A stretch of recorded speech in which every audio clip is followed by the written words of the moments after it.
What's up, everybody? Happy hump day. Thanks for cruising over the DFS 5-pack for a little information talking daily fantasy sports. We are obviously focused on basketball today since it's a Wednesday, and there are no baseball or football games to talk about. Unfortunately. I know Matt would be really, really happy if baseball had come back, but the rest of us need a break from that long sport. All right, so we kind of joked around on the show yesterday that it was a night where 300 would do damage in GPPs, and these basketball teams did not let us down. A lot of that had to do with the fact that it was 4,322 to 0 at the end of the Kings Suns first quarter.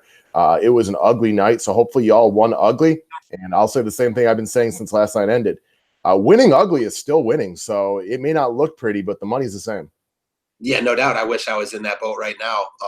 Unfortunately, the game that I went to, Utah-San Antonio, had a lot more scoring, but San Antonio shit the bed also. So just one of those nights, man. It was some ugly, ugly basketball last night. Really, the Bulls and Pacers was a decent game. Not like great DFS scores. Like Turner was good.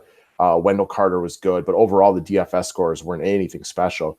I think we know about the Kings and the Suns. What was the other game? Portland and Dallas was fairly competitive. Damian Lillard was big time for us yesterday. But overall, just an ugly night of basketball. So let's move into Wednesday. Mm-hmm. All right, guys, you guys have stepped up huge for us lately. Again, sincerely appreciated. All the extra thumbs up from you guys has been a big spike in, new subscribers and everything like that. So, I've said it a few days in a row. Thank you very much. It's really appreciated over here. If you are new to the station, press that red button that says subscribe. It's the easiest way to get more videos talking daily fantasy sports. Mm-hmm. All right. Also, if you haven't yet, go follow the new official DFS 5-pack Twitter page. The link to it is down there in the description section. Oh, yeah. And last point, of course, if you want the full video and the full physical write-up, go sign up to be a member. Monthly, lifetime, annual, whatever's best for you. We'd love to have you come join the family, get the physical write-up at the end of the day. Now, let's talk about today's pick. So right off the bat, Washington, Atlanta has a lot of DFS potential. Now, both of these teams kind of suck, so it wouldn't be a shocker to see a kind of crazy discrepancy like you saw in the Kings and Suns last night. And I know you brought that up, Matt, that when you get a bad team like Phoenix who's missing their best players, they always give you the potential for really laying a dud right here. And Washington's a classic disappointment, and Atlanta's just not very talented yet. So it's not crazy to think that this game could be really lopsided. Do we know which way it could be lopsided, though? I guess that's my question. Yeah, I guess that's the problem with it. I totally agree with you. I could see Atlanta winning by 30. I could see Washington winning by 30. So we almost need to just cross that out, right? Right. I think you can approach the game with kids' gloves from the essence that, that is a possibility. But from a distance, we got two teams that play fast. I mean, we're talking about two of the top 8 pace teams in the association. Atlanta is number 1. And both of these teams play defense not at all. Defense isn't even a thing. Yeah, they don't. It's really hard to not look at this game. Your point is really well taken because about the blowout, and it's almost like we're aware, and you have to know this going in. You're aware, and just like any game, that this game could blow out. Two bad teams, one of the teams might not show up, but because we don't know, which side, is even more likely to blow out, you almost have to just put that in the back of your mind. And you also try to throw out recency bias. Just because we saw a completely lopsided game last night, and there was a couple of them, it doesn't mean it's going to happen that way today. I think Washington and Atlanta probably both look at this. Washington looks at this as a game they should win, and Atlanta looks at this as a game they can win. Yeah. So they both should get up for this one. So I'm looking at Mr. Dungeons and Dragons right here, Kevin Herter. That one's for you, Brandon. I called him Mr. Dungeons and Dragons once, and he still sends me tweets about how that cracks him up. The guy looks like a dork, right? Yeah, I mean, it's just what it is. All right, it doesn't mean he can't play basketball. And with Torian Prince out, this is a guy that they plan to help them build around the future. Obviously, Trey Young's a big focal point in the future, but they like this kid. He's played well lately. He's cheap. You can fill him into shooting guard. It is so much more desirable to play a cheap guy at shooting guard or small forward than it is at point guard or center. I think he's an easy guy to get you 20 points tonight in a game that should have absolutely no defense and be all about pace. Yeah, and the other part is Washington, as you mentioned, pretty much every show is so bad at guarding the three-point line. This is just a great spot for him. And, I've mentioned this a few times, and while he definitely doesn't fit the model of a normal NBA player, dude was still a first-round pick, played at Maryland, was really good and productive in his 1 year of college, was a one-and-done kid. So there's some talent here. Right. And he may look like a nerd, but that doesn't mean he can't play basketball. Yeah, exactly. And don't judge a book by its cover. Great way to put it. So again, he's cheap. He's the highest projected ratio guy on Roto Grinders. He's second on Basketball Monster. I think he'll be relatively popular this evening. It's a low risk play at 3,700 in the shooting guard spot. And this could be an area kind of like yesterday. Maybe you don't love Herter, but you play him, and this might allow you to overspend on guys who just give you a nice raw point total. Most definitely. All right. Your boy Steven Adams, big men versus Nets, go. Yeah, so whenever like the Suns, Kings, and Nets are on the slate, that's the first thing I'm looking at. Big men absolutely crush the Nets. Adams has been playing really well. He played really well a couple days ago in Detroit. Problem was that game just was maybe even more lopsided than the games last night. OKC rolled. So Adams really didn't need to play much in the second half at all. Even still, he's provided cash value 9 of 10. I don't know how I feel about this game in terms of like, full game stack, like we love the Washington Atlanta game. But I do like a couple pieces, and he'd be at the top of the list simply for the fact that big men just roll on the Nets. Right. I mean, think about all the times we've used this to our advantage over the last couple of years. It's not a secret. And I do think the one thing that'll keep ownership slightly away from Steven Adams, so if you did want to play him in GPPs, this game obviously has blowout concern. Oklahoma City is a brand new team since they were in the beginning of the year. They've crushed people multiple games in a row. The Nets aren't that great, but at the same time, the Nets are fighters. They're overachievers. That team lacks talent. If D'Angelo Russell's your best player, your team overall isn't very good, but they play relatively hard. The game is in Brooklyn. So if this game can remain competitive for 48 minutes, I do think Steven Adams has GPP upside tonight. And while I don't think he'll be unpopular, being at the center position is loaded like usual, I don't think he's going to be like super uber chalk. Yeah, center is so loaded. I don't even think that I'm not going to say he's unpopular, but I don't think I don't think ownership's in play at all for me here. I'm going to play him because I like him, and it's going to be hard because there's other centers we really like. Right. He's a consistent cash game guy. So like on my side of the half, looking for consistent guys who do it every day. He's very replicable in his statistics, running that pick and roll with Russ, getting rebounds. He's just a big dude in the middle. We like Jared Allen, but Steven Adams would absolutely manhandle him with his size. Steven Adams is a man amongst boys out there. Really, the only guy that makes him look small is Boban. Yeah, he's a man in there. And the thing that I noticed most about OKC in that last game against Detroit, they are D'ing up. They clamp down. Detroit couldn't do anything against them. Right. Oklahoma City is still my dark horse coming out of the West. I'm with you 100% there, especially because they beat good teams, and they are, built to beat Golden State more or less. Nothing would make me happier than to watch Russ and PG and Adams roll. They won't roll, but to beat Golden State in the playoffs this year, that would be awesome. Because I think most of us are pretty Golden Stated out at this point, and we don't like the Kevin Durant move. That's been well documented by most of the NBA community, so that'd be kind of fun. So with you there. All right. So again, this is kind of part of my mini 2-man Atlanta stack that I want to start with. Again, this game has got a huge total. And even though last night's Suns-Kings game didn't work out the way some people wanted it to, I think the chances of this game being competitive are a little bit higher. Both of these teams look at this as a game that they can win. And neither one of these teams play defense. And I think this is a great spot for Trey Young. And I'll be honest, playing Trey Young scares the absolute bejesus out of me. But no Taurean Prince there tonight. I think this guy will be out there running and gunning, shooting. I love this pace of play for him. I love the fact that Washington doesn't play good defense. And nobody in the NBA has relinquished more points to the point guard position this year than the Washington Wizards. So in Atlanta, I hate playing Trey Young because he scares the hell out of me. But this is a really good spot for him. Yeah, I figured it was important that we brought him up on the show. I was wondering where you were going to go with him. It's tough not to look at him at this price tag with Taurean Prince out. And what I'll say about this game is everyone knows what happened last night with Phoenix and Sacramento. But like you said at the beginning of the show, you got to kind of just forget about that.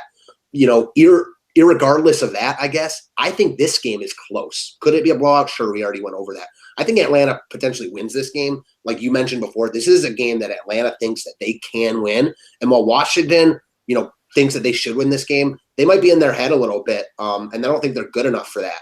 So I think this game is competitive. I like Atlanta. And in that type of situation, it's hard not to like Trey Young, man, because even like last time against Golden State, he turned it over 50 times. but he I still thought it was 52. Yeah, exactly. But he still shot 20 times, didn't make any threes. Those are going to start to go in. Yeah, it's the matchup, the pace of play, the potential of no defense in this game on either side.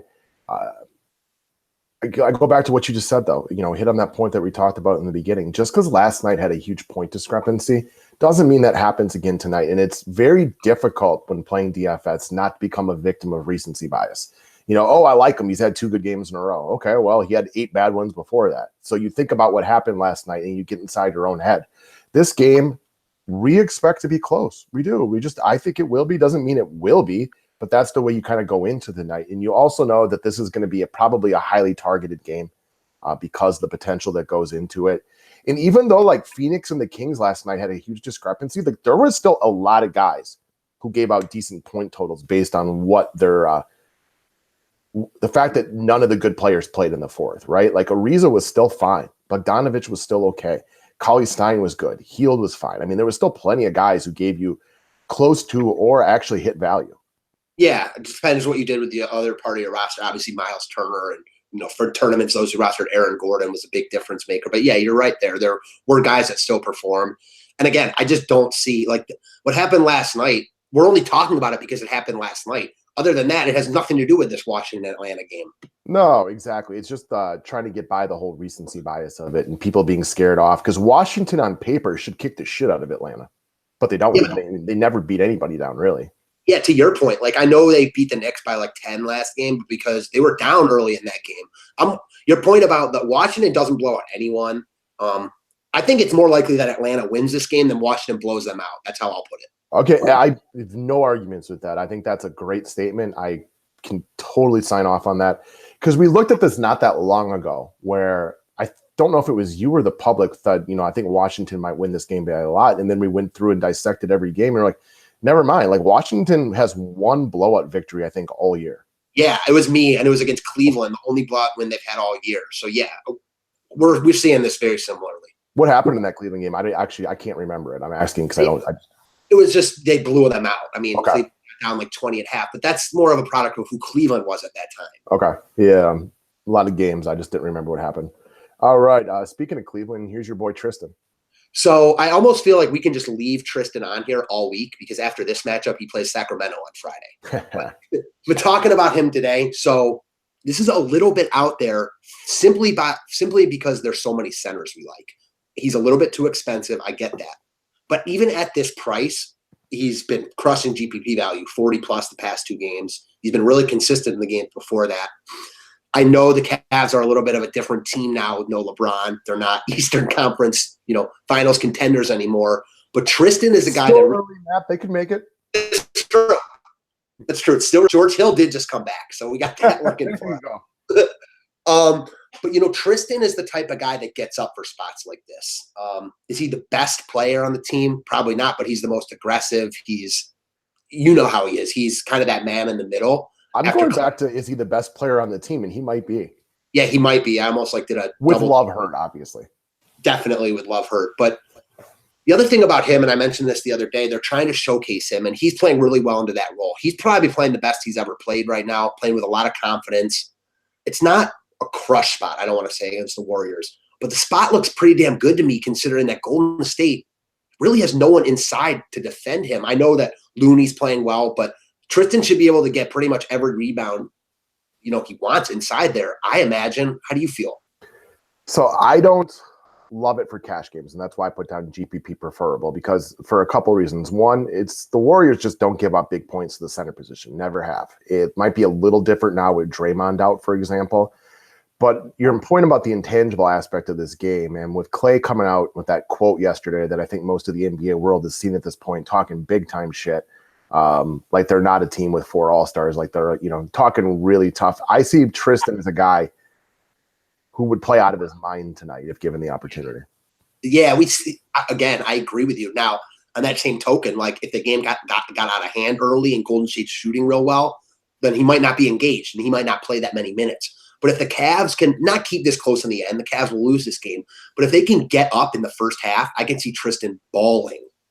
This has not been the same Warriors team so far this year that's been able to exert their dominance and their will on everybody. And while talent for talent, I mean, there might not be a bigger discrepancy than the Warriors down to the Cavaliers.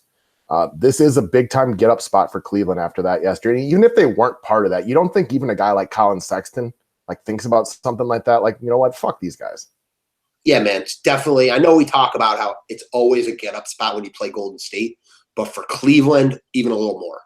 Right. In Golden State, even though we'd think that they'd want to come in and be like, we'll back up what Clay said yesterday, this just doesn't mean that much to them. Nothing really means that much to Golden State right now outside of the finals because I don't like the Warriors, but, you got to respect them. It's beneath them. Yeah, it definitely is. It's, they could, especially with Draymond out, because I know Draymond and Tristan have some beef. With him out, I just agree with your point. The Warriors don't care, where Tristan probably does. Right. It's similar to like Tom Brady and the Patriots in football. Like, unless you're playing in the Super Bowl or like at least the AFC Championship game, it doesn't really mean that much to them. They've been there so many times. It's just small potatoes. If you're a football team and your team wins the division every single year, it doesn't mean that much to go to the playoffs and win a division title. It's kind of like what I talked about with the Packers. Like, sure, if we won out, hypothetically, we could make the 6th seed, but only to get our butts kicked in the opening round. So who really cares? It doesn't mean anything if you've been there over and over again. The Warriors have been to the finals, 30 years in a row now at this point? This game doesn't mean as much to them. Definitely not. So, all right, guys, thank you very much for following along with us, kind of watching. If you would like to get the full breakdown, where we're going to jump right into it after this, we do a members-only video. It normally lasts between 45 minutes and a little bit over an hour, depending on how long the slate is. We go through every game, almost every single player, what your thoughts are on them. A lot of our customers actually, maybe don't even read the write-ups at the end of the day. They go in for that. Other people, they're just too busy, so they only read the write-ups. But if you want that, go sign up to be a member today. And we've started this little DFS community the last couple of years where, anybody who signs up can also get access to the private Facebook groups where we can talk DFS, exchange theories and stuff like that. We'd love to have you if you want to go sign up. Other than that, have yourself a kick-ass Wednesday, and we will see you tomorrow. Let's crush this slate. Always.